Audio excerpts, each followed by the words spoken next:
CC Summers. I recently put up a poll to see what game y'all wanted to see next, and 14 Days with You definitely won. So let's go ahead and get into it. CC, huh? I see. See. I can't wait to finally meet you, Angel.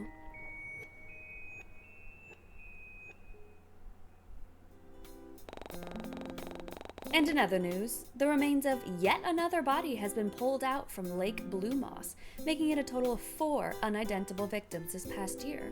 Authorities believe that... Stifling a groan from the rim of my coffee cup, I fish around for the remote lodged between the cushions and turn off the TV. I wasn't about to let some morbid headline damper the start of my cheerful morning, especially considering how today was going to be my first day at work after finally getting that hard-earned promotion. I mean, sure, stacking and sorting through books at a library might not have been my dream job, or even my first choice of places to work after moving back. But the pay was nice, my coworkers were friendly, and the building was located within the perfect walking distance from my apartment. There was even this adorable little bakery along the way that served the best shortcakes and croissants known to mankind, and the manager there always loved to hand out small freebies whenever I stopped by. It still beats living in the city, though. Honestly, I wasn't even sure why I left my hometown in the first place. The fast-paced, hustle and bustle lifestyle of the city just wasn't what I was longing for whenever I stared out of my window on sleepless nights, and the people there were always rude and indignant. It was nothing like Cortland Bay, where everyone felt like a close-knit family, and the air smelled like the sea rather than pollution. And sure, the local crime rate might be getting out of hand as of late, and there might be fewer things for me to do here. But my new job keeps me busy, and I prefer spending time alone at the beach over visiting shady bars with people I barely considered friends. In fact, setting my mug onto the table, I reach into my pocket and pull out my phone. A notification from Moth, my online friend, pops up, so I tap on the screen to read their message. What greets me is an adorable sticker of some anime character giving a thumbs up, as well as a short message that says, "Good luck today," underneath. Moth has always been adamant about showing their endless support of me, even after 5 years of friendship, cursed memes, and late-night phone calls. And even though I would never admit it out loud, I was truly grateful to have someone like them in my life. Pulling up the keyboard, I begin to type a response to their message. How will you respond? Thank you. Send back another sticker, reply letter. Send back a meme with zero context. Love it. Without missing a beat, I open up the image gallery with practiced fingers and send back a blurry picture of a worm in a bag of crisps with the word sexy written in glitter font.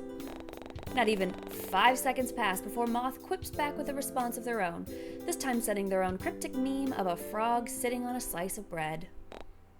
Is that butter?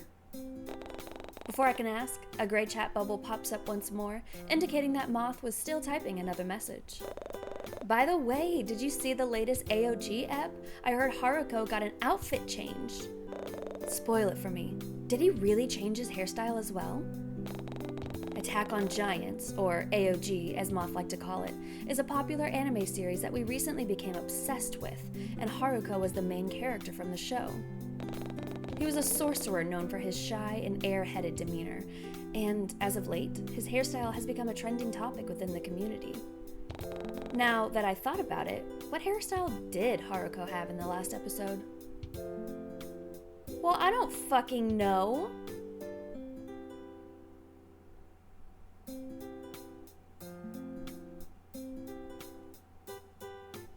I don't know. Medium? It's medium now. So it's still relatively the same length then. Phew. I must have been looking at fake news or something. By the way, I don't mean to change the subject, but didn't you say last night you were gonna head to work at 8 a.m.?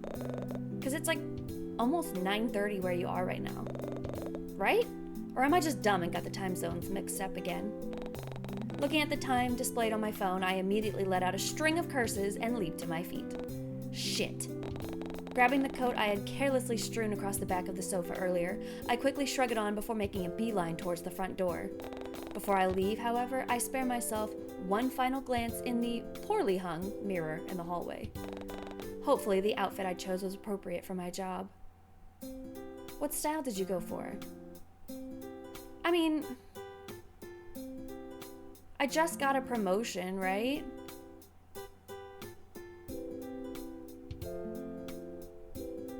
So I should go with professional, right? I'm going to work and I just got a promotion and I'm also an hour and a half late, so hopefully I'm not showing up in like cut off jeans and a tank top like, what's up? I'm ready to work.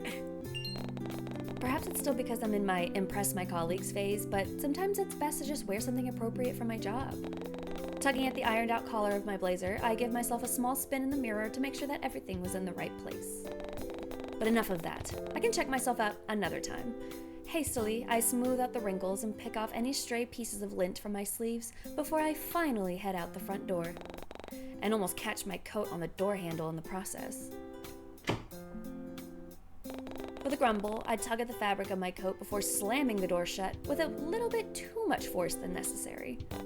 Even trying to insert my key came with a bit of a struggle, and I had to fight the urge to yell in frustration as I attempted to lock my door. Seriously, when will that lazy bum of a landlord do something about this? I swear I've complained about this at least 4 times this month. Oh, hey there, Cece. Looking good. Thanks. My neighbor, Violet, practically beams at me while she fishes through her pockets for her own apartment key. Resting on her hip was yet another potted plant, and I found myself wondering where she was going to put it this time. I was almost entirely convinced that her whole apartment had been turned into a greenhouse at this point, considering how her balcony was practically filled to the brim with different kinds of plants, greenery, and other kinds of flora. So is this just going to turn into a Lawrence Part 2? I'm going to lose my legs and arms again? But I wasn't about to complain or anything. The fragrance that wafted in with the wind always smelled floral and earthy, and it did well to mask the smell of smoke and burnt food whenever I tried to cook. Love the shoes, by the way. The color really complements your aura this morning. You'll have to let me peek inside your closet someday. I've been looking for some new inspiration lately. Especially with winter right around the corner. I'm getting excited just thinking about it. Oh, back to you. Her voice pulls... What does that symbol mean?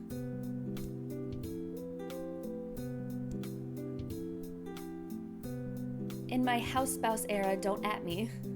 Stop interfering with my walks, Teo. Type something here. Please don't cut off my arms or legs. Maybe they'll listen. We also have buddy maps. I guess it works like a Snapchat map. It just updates people as to where you are, because that's really important for your social media to be able to do. Her voice pulls me away from my thoughts, and I notice how the growing smile on her face doesn't seem to falter. Wow, Violet sure was extra chirpy this morning. I wonder if she'd let me borrow some of that energy. Okay, but it didn't do anything. I clicked on it. Was there something I was supposed to click on?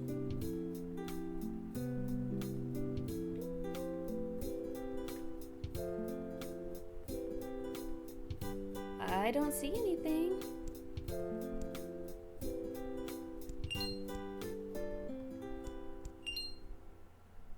Okay. In response, I shoot my neighbor a grin of my own, and it was apparently enough to brighten her mood, even more than it was already. How will you respond? What exactly are you holding? Is that another plant? Okay, it's nice to see you again. It is, let's be nice. It's nice to see you too. I'd usually still be at the flower shop at this time, so it's nice to finally be able to catch up with you like this, especially when our schedules align. Speaking of, you should stop by my place the next time you're free. I'd love to introduce you to this little guy's family. I know what that means. I know what that fucking means. You're gonna drug me and turn into some fucking eldritch being. I'm not going down to the damn river with you, Violet. Oh, I almost forgot. I've been meaning to ask you this, but when were you going to tell me you were seeing someone? Huh? A knowing look pulls at her features as Violet continues to fiddle with the lock on her door. What are you talking about? Come on, don't act like you didn't just have a guy over last night. I saw him leaving when I took Kathy out for a walk. What the fuck does that mean?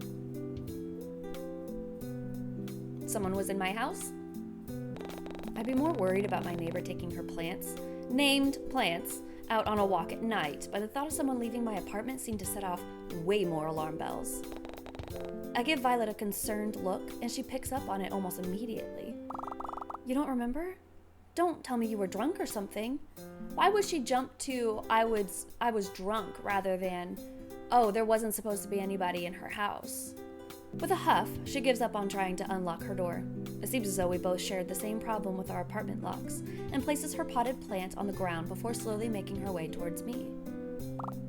Tall guy, wearing a dark slasher hoodie. Probably into either alt fashion or bondage with a crazy amount of belts and loops wrapped around his leg. Ring any bells? No. Last night I was just catching up on some TV shows and talking with my friend. No one came here. Even if they did, I would have heard them. My place isn't really that big anyway. Really? But I was so sure it was your door. It was. We know it was. We know it was. A hand rests on her cheek in a thinking manner before she pouts up at me, seemingly giving in. For now. Well, alright then. Maybe it was someone else's apartment? I mean, it's always so dark in these hallways at night. Honestly, what is our landlord doing? Would you mind if I check in with security downstairs later? It'll give me some peace of mind. Yes, that would be wonderful. Thank you, Violet. Yeah, that's fine. Alright then. Thank you, Cece.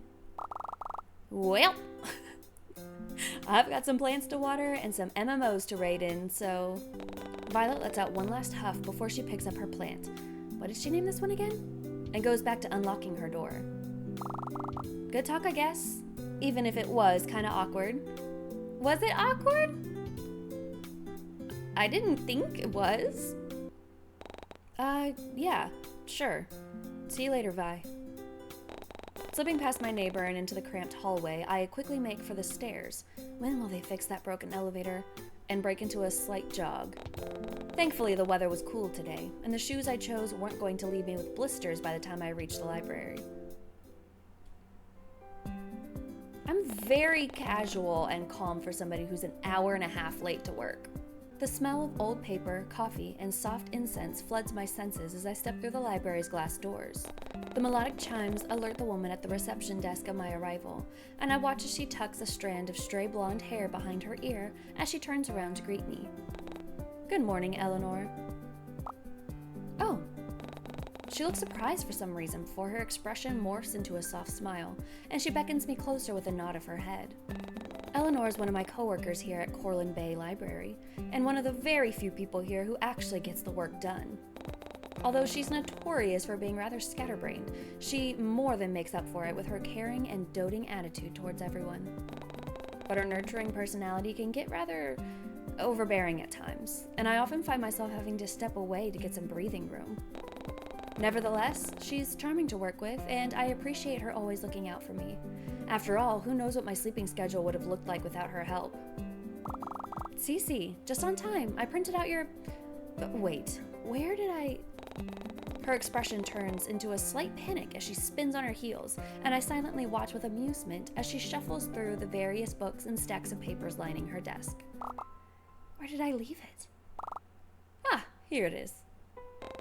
Spinning around once more, Eleanor comes back and hands me a sheet of paper with the word schedule printed in big, bold letters. I take it from her grasp and give the sheet a once-over. Well, it looks like I'm going to be busy for the next few weeks, but I guess Eleanor doesn't seem to share the same disdain as me, judging from the playful look plastered on her face. So, how does it feel to no longer be the one in charge of stacking books all day long? Although, you'll still have to work the front desk from time to time, though. Unfortunately. I offer a weak smile at her words before rounding the corner and placing my bag under the desk. And as I begin to pull out some of my belongings, the front door chimes again, letting everyone know that another patron has come in. Figuring Eleanor has it all covered, I leave the customer to her as I go back to preparing everything for the day. But as I turn around to check on her, I notice that she had already finished greeting the customer and was on her way back to her own desk across from mine. As if sensing my gaze, she spins around in her office chair and flashes me a teasing grin. Looks like he's back again.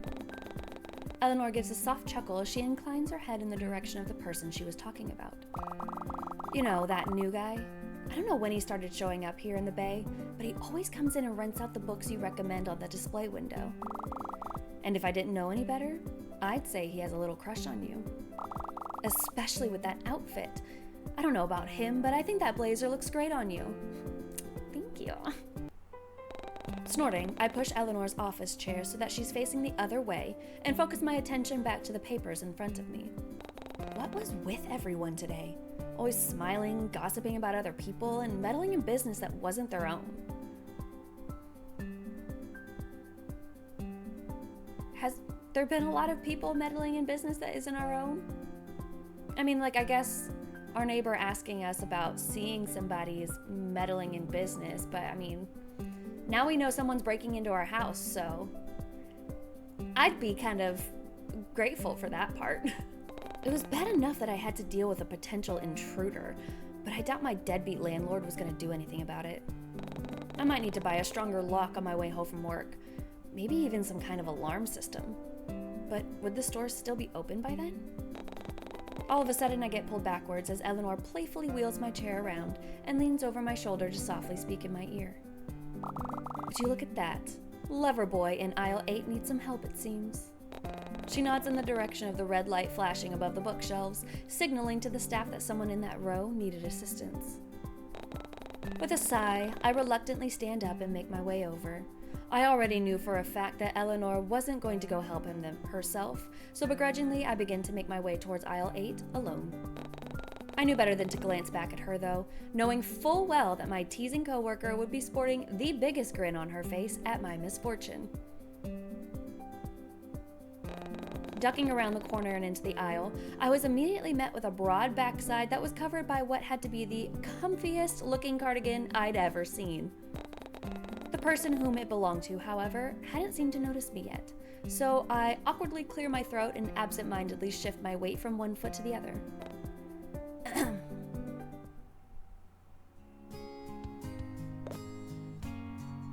Is this who's breaking into my apartment? You can't fool me. I know you're blonde under there. He seems to jump at the sudden noise before sheepishly turning around to face me. Immediately, I was taken aback by his soft demeanor, doe-like eyes, and imposing height. So this was the guy who always rented out my recommended books on the display window, huh? He definitely fit the aesthetic of a cozy literature lover needing a good book. His pink hair also reminded me of Haruko, an anime character I had recently been obsessing over with Moth during our late-night video calls. In fact, even the overall cut and style appeared vaguely similar to his. Okay, that's fairly medium length, I would say. But then again, his hairstyle could have been trending right now or something, and I just so happened to be the last to know about it. But now that I really had a good look at this man, which proved difficult considering his towering height, the stranger also seemed to bear a near picture-perfect resemblance to the main lead from this webtoon I was reading. It was called Always With You, and it involved the main character meeting the love of her life at a... As if noticing my spaced-out look, the stranger absent-mindedly scratches at his jaw while he waits for me to snap out of my thoughts. In fact, I had been so distracted that I didn't even realize that he had been muttering quietly to himself. I wasn't expecting you to show up so soon. Sorry, I hope I'm not bothering you. I was just looking for, His voice pulls me back to the present, and I hastily tried to make sense of what was spilling from his cherry-tinted lips. Watching him struggle with his words would have made anyone feel bad, so I offer him a reassuring smile in return and an encouraging nod of my head. After that, he takes a steady inhale of air before trying again. I need some help. I'm looking for a specific book, you see, but... And now he's playing with the ends of his sleeves. I felt a sudden urge to reach out and stop him. Did I find the action annoying? Endearing? Relatable? Who knows, but instead I held back and waited for him to find the words to speak. But wow, even his mannerisms are eerily similar to Haruko's. The endearing awkwardness and sleeve tugging gave me a sense of deja vu, and it honestly felt like he walked straight out of the anime and into this very library. Man, Moth is gonna freak when I tell them about this later. The stranger in front of me takes in another shaky inhale before he tries to speak once more, this time with a lot more confidence in his tone and a fire in his eye. Do you have any books on native flora? The best I've found are on generic wildlife, but nothing about Corlin Bay's plants. Or maybe I'm just in the wrong aisle? He was looking for a book about the native flora? Perhaps I should introduce him to Violet. Chuckling to myself at the thought, I stepped closer to the tall man and began scanning the contents of the shelf beside him. He almost seems to flinch at the sudden closeness between us, but showed no sign of moving away. In fact, he seemed to almost lean closer and incline his head towards mine. And had I not been too preoccupied with finding that book, I would have noticed how his breath hitches in his throat as my scent floods his senses.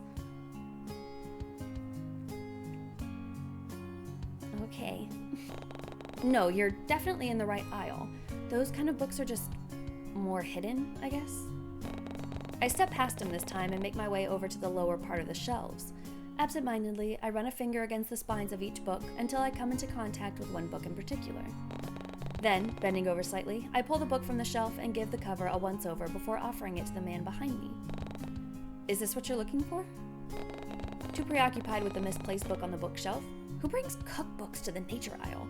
I barely notice how his blue eyes trail across my form before landing on the book held out in my outstretched hand. Was it just me, or did he have a certain glint in his eyes? A murderous one. Was this book really that interesting? Or perhaps this tall stranger was just really into nature? Well, not that it mattered, because he was already taking a tentative step forward and revealing more of his hands from the depths of his long sleeves. With shaky fingers, I watch as the stranger reaches out and takes it from my grasp. He flips through a few pages to take in its contents before finally settling on the book with an affirmative nod. Yes, this is exactly what I was looking for. Thank you. I'm glad. You're like an angel sent down from heaven or something. You're so helpful. Kind, too. I just found you a book on plants.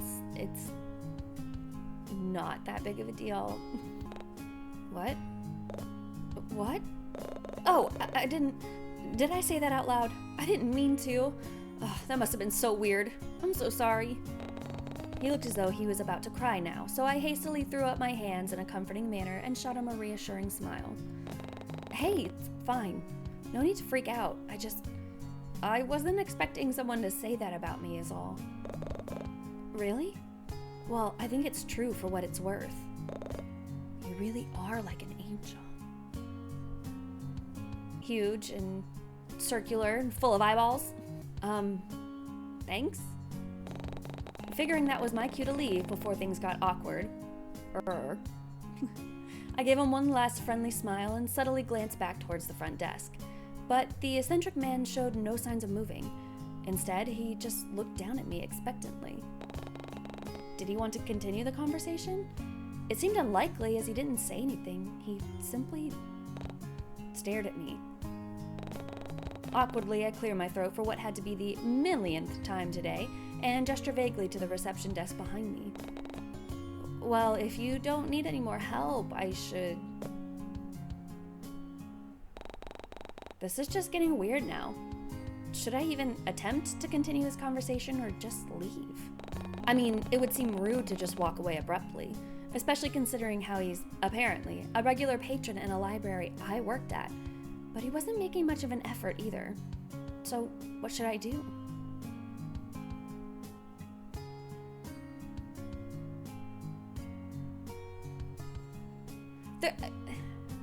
There is no conversation happening. There really isn't. There's nothing. He's just looking at me. And I'm looking at him. So I'll just, Okay, bye. Thank you. Let me know if you need anything else. Please remember this is my place of work and I'm a professional. I should probably head back to the front desk now. Sorry, but I can't be away from it for too long. Unless I wanted to get fired or something. Wait, He seems almost hesitant for a moment before his hand shoots out. Most of it was covered by the sleeve of his cardigan, but it was close enough to my line of sight that I could make out the faint cuts and marks lining his fingers. Were those burn marks? My name is Ren. Of course it is. It was nice to meet you, and thank you for your help.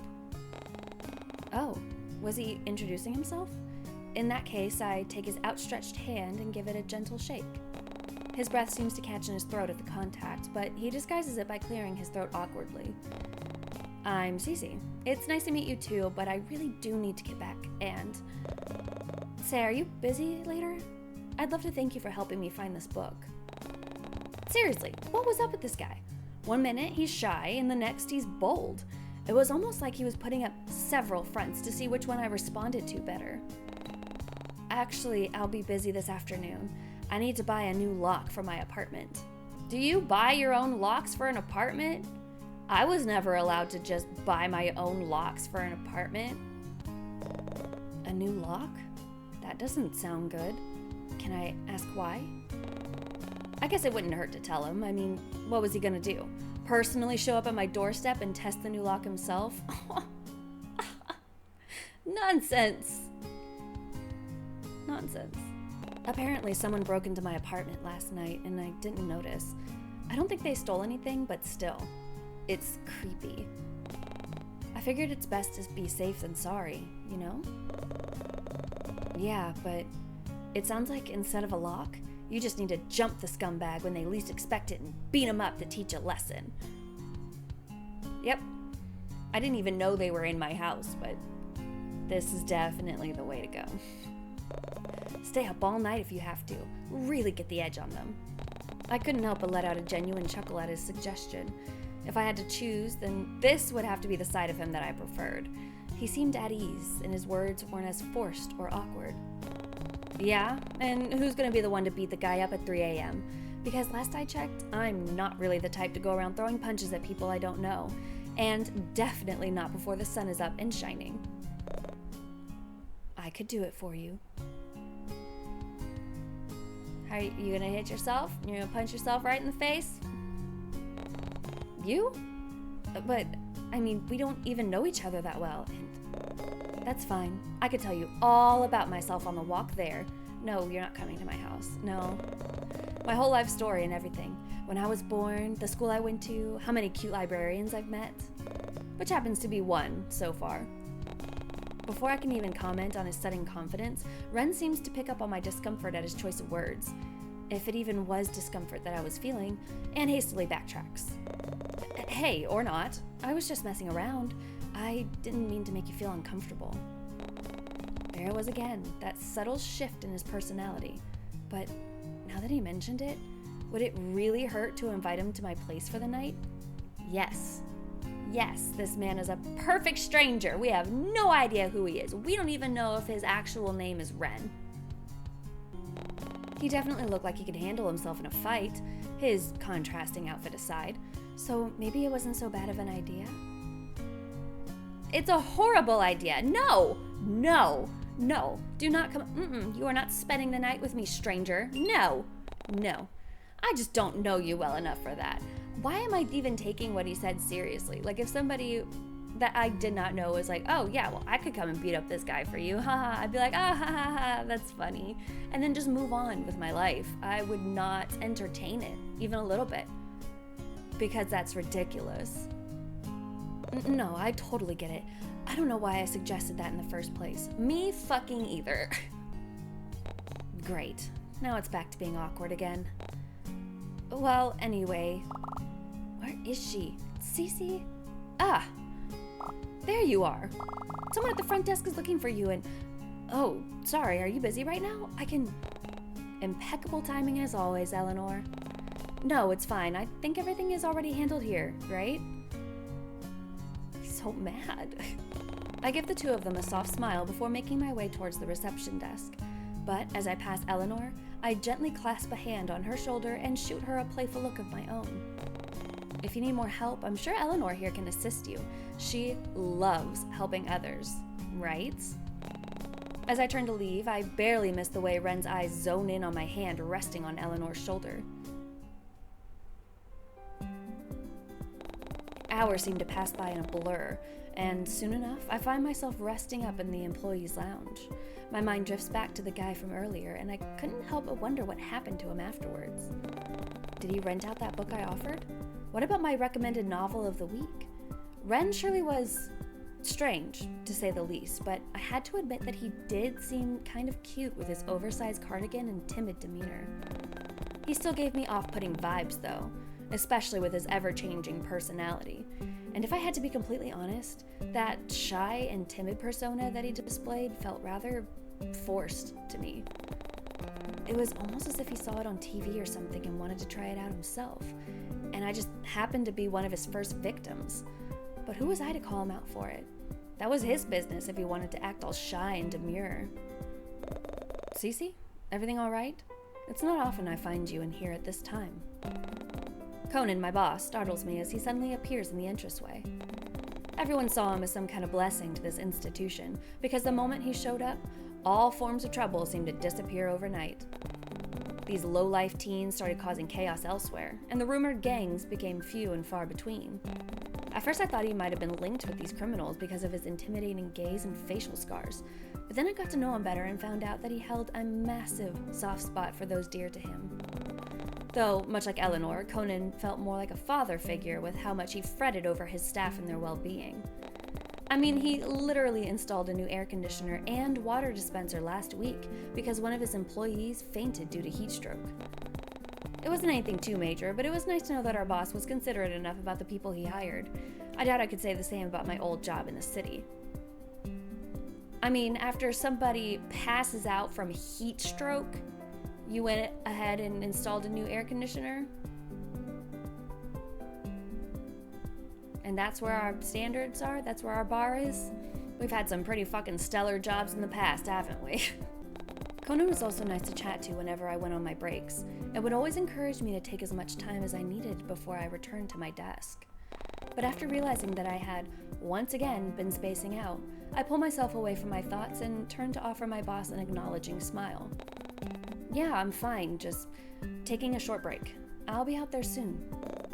Take as long as you need. Don't overwork yourself. He seems hesitant to leave, if the way he was shifting from one foot to the other was any indication. He shoots me a concerned look before opening his mouth, only to close it once more in contemplation. Have you seen Eleanor? I asked her to come see me regarding the unsorted novels in the storeroom, but she's yet to show up. Eleanor? Last I saw her, she was talking to one of our patrons in aisle 8. Maybe she's still there? I'll have to check again then. Thank you. And with that, he disappeared just as quietly as he came. But that was odd. It wasn't like Eleanor to suddenly go missing. Was she still occupied with Ren? It had been a while, so I figured she would have finished helping him and left by now. Oh well, I'm sure she'll turn up sooner or later. Ren didn't seem like much of a talkative person anyway. Geez, why did my thoughts keep returning to that eccentric man? Deciding that I wasn't going to waste my time thinking about any more pink-haired guys, my beloved Haruko aside, I got up from the lounge and meandered my way towards the front desk again.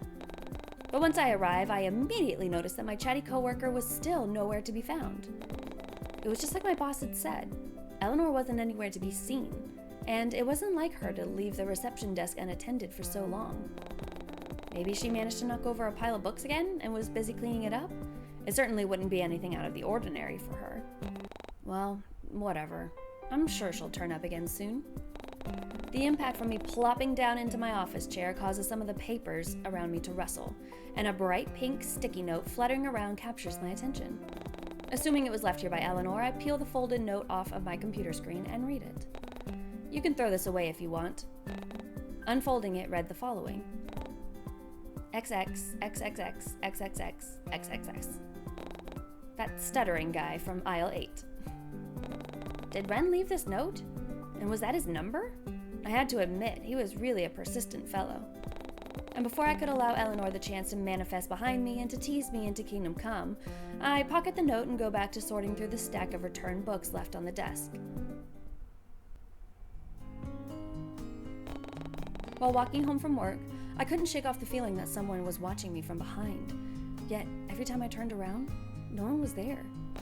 I felt like a pair of eyes were on me and watching my every move, which was strange, considering how I'd never noticed this when I first started walking to and from my workplace. Maybe I was just imagining things? Or maybe I was just too tired.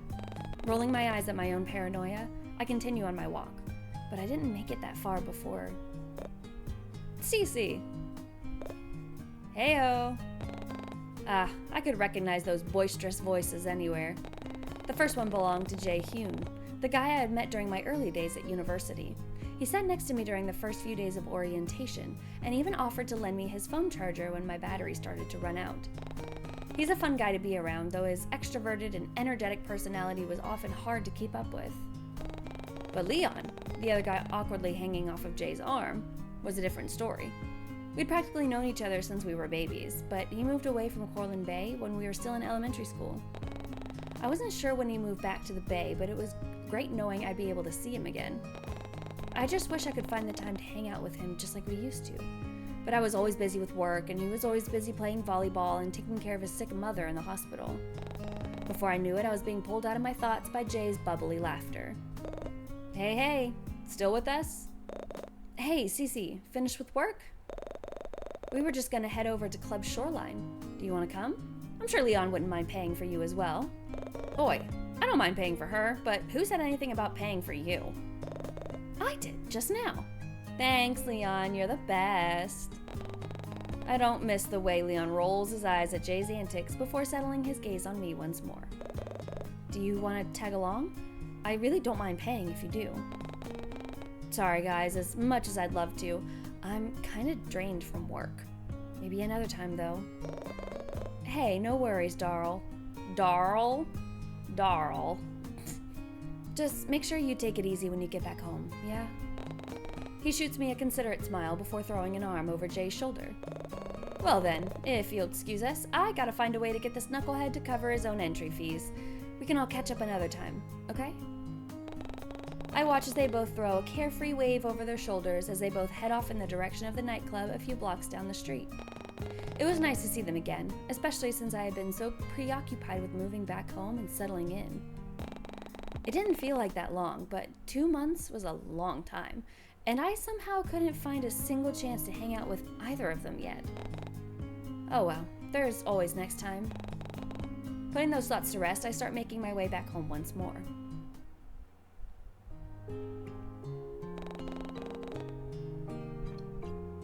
Back at home, the sounds of my microwave meal and the television filled the silence as I told Moth about my day. Like always, their webcam is pointed towards the ceiling with only half their face in the frame. I knew it was probably because they hadn't cleaned their room in a while. At that thought, I glanced towards the growing pile of laundry in my basket and made a mental note to take care of it the next day off. But now, I was looking forward to it. When did I leave it looking so messy? And since when did I leave my underwear exposed? Hello, Earth to Cece? You good? Sorry, what were you talking about? I was asking you about that dude from earlier. Like, seriously, can't believe he gave you his number. Yeah, I'm surprised too. Yeah, no kidding. My guy literally couldn't even stutter out a complete sentence, yet he was able to shoot his shot like that? Damn, maybe his dick really is big.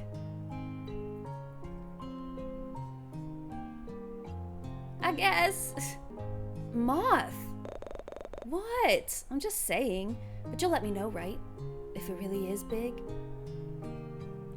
No, Moth. Nope, we will not be partaking in this conversation because I will never know.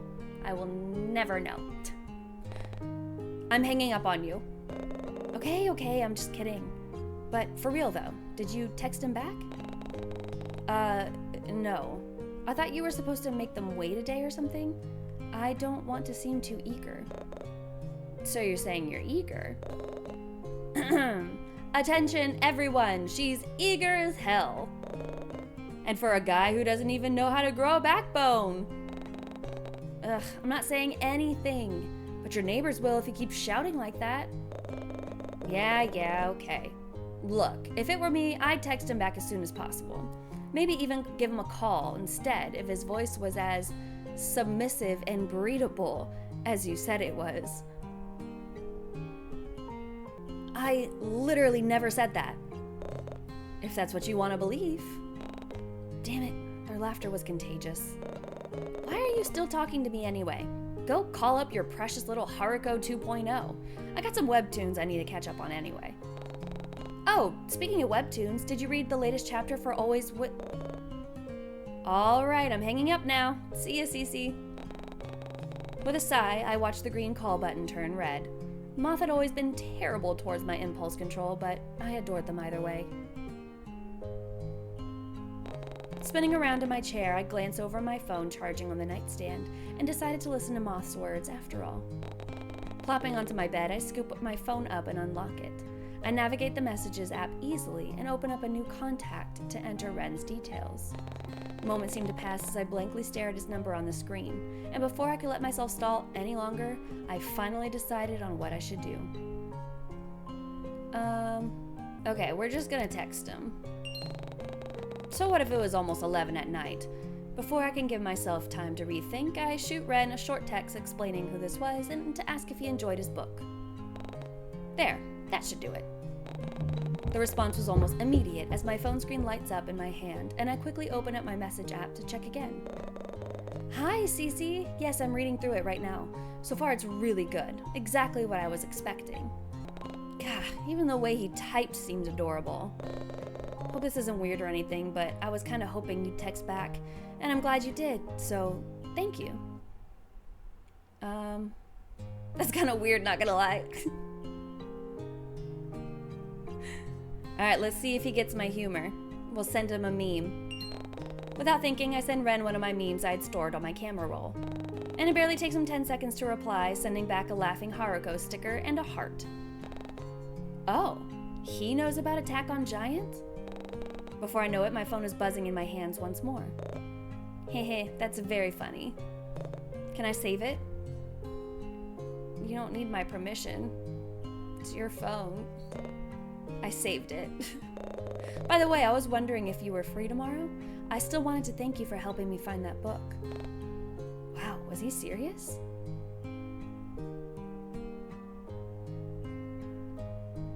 Okay, he's asking a genuine question, so as amazing as it would be to send him more memes, I think we should probably just respond. Like a date? Are you asking me out on a date? He seems undecided on what to say as the gray typing bubble keeps flashing on the screen. What seems like minutes pass before he finally settles on a response. Yeah, like a date, if that's okay with you. I can pick you up at your place tomorrow. We can go visit the pier or something? Only if you're interested, of course. We can just do whatever you want instead if you prefer. I don't mind. I'll meet you at the pier. How about that? How about I don't have to depend on you to get there and get back? I'll meet you there. In my own car. So we wanted to go out on a date? Well, it wasn't like I had anything planned for tomorrow. It was my day off after all. Maybe it wouldn't be so bad? Besides, I can't remember the last time I went out with someone, let alone a date. Yeah, maybe going on a date with him wouldn't be such a bad idea. Besides, Ren doesn't seem that bad of a guy. I could even use this as an opportunity to get to know him better. He clearly seemed interesting. With that thought in mind, I quickly texted him back with my address and preferred time. Hardly a moment passes before I get a response. Okay, sweet. I'll pick you up at around 11 a.m. then. I can't wait. Oh, I just saw the time. It's getting pretty late now, huh? I shall let you go to bed. Sorry for keeping you up so late, Cece. Yeah, you should be, Ren. It's all your fault. I definitely didn't text you at 11 o'clock at night. Good night, and thanks again for all your help. After sending him a goodnight text of my own, I place my phone down and crawl into bed. Well, today definitely didn't turn out the way I was expecting it to, but at least I scored a date with a cute guy. With his sweet words in mind, I began to drift off. So, Ren, huh? I wonder what tomorrow will bring. Probably power drills and hammers. End of day 1! Alright, that was day 1 of 14 days with you.